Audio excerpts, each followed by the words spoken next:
The GDP of Hong Kong, the Pearl of the Orient, fell by 1.2% in 2019.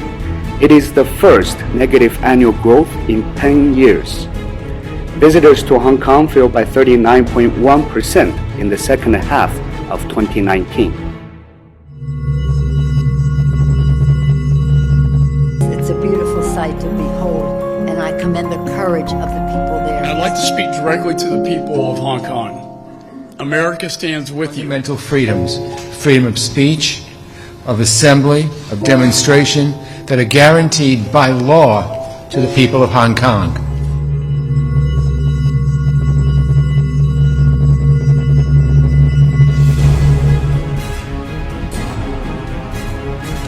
The National Endowment for Democracy, a veteran anti-China foundation financed by the U.S. government, has been discovered to have spent more than $10 million to fund secessionist organizations and subversive activities in China in 2020.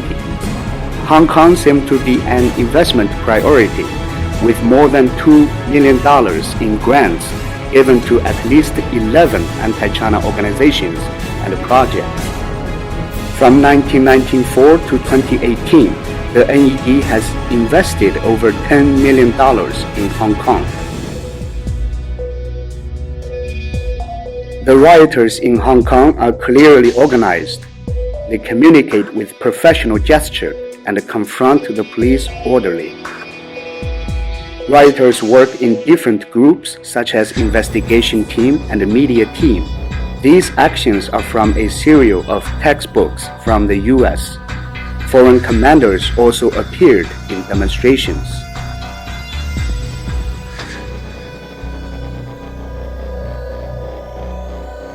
Hong Kong secessionists were found meeting with foreign diplomats in 2019. They also met with senior officials from the US, UK, and other Western countries.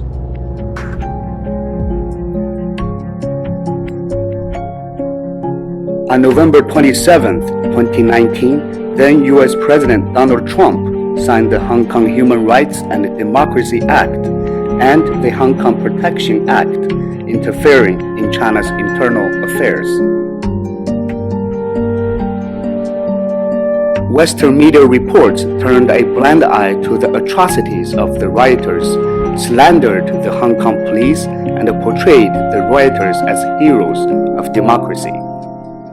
那再看整个这个运动组织过程中的我说的颜色革命典型的标记，所有这些人链也好，银行挤兑也好，这个标语口号也好，招章也好，手势也好，这都是受过专业培训。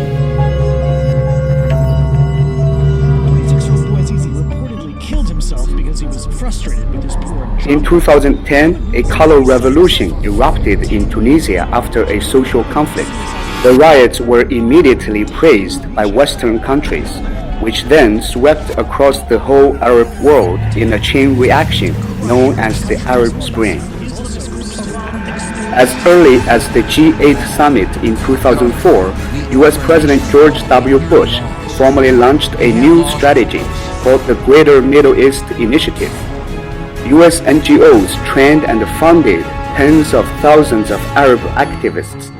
A group of bloggers in countries such as Egypt, Syria, and Tunisia are trained to become opinion leaders, promoting so-called democracy and freedom, and criticizing governments of their own countries in all kinds of network platforms. Even Hillary Clinton cheered for the blogger platform. It is a strategic necessity. According to a book named The Hidden Side of the Arab Revolution, from 2005 to 2010, the US spent nearly $20 million per year and trained more than 10,000 Egyptian cyber geeks. In addition, the US has systematically trained the backbone of street protesters to ensure that the demonstrators' activities are well organized. These tactics are the same as inciting riots in Hong Kong. However, the Arab people were eventually hurt by the rosy picture painted by the West. Arab Spring from 2011 to 2015 caused 1.4 million deaths. 15 million have become refugees and $900 billion were lost.